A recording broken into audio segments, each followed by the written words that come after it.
தேவார பாடல் பெற்ற தலங்களில் கொங்கு நாட்டு தலங்களில் ஒன்றான வெஞ்சமாங்கூடலூர் கல்யாண விகுதீஸ்வரர் கோவிலைத்தான் பார்த்து கொண்டிருக்கின்றோம். இத்தலம் கரூர் அரவக்குறிச்சி சாலையில் உள்ள 6 ரோடு பிரிவில் இருந்து சுமார் 8 கிலோமீட்டர் தொலைவில் குடகநாட்டின் கிழக்கு கரையில் அமைந்துள்ளது.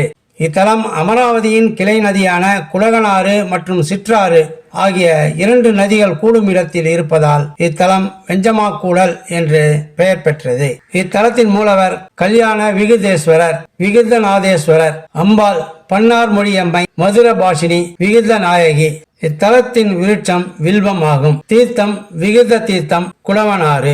இக்கோவிலின் கல்வெட்டில் இறைவன் பெயர் வெஞ்சமாக்கூடல் விகிதர் என்றும் இறைவி பெயர் பனிமொழியார் என்றும் குறிப்பிடப்பட்டுள்ளது. இத்தலத்தில் சுந்தரரின் பாட்டில் மகிழ்ந்த இறைவன் கிழவி வேடம் பூண்டு சுந்தரரின் பிள்ளைகளை ஈடுகாட்டி பொன் கொடுத்தார் என்பது தொன்மையான நம்பிக்கையாகும்.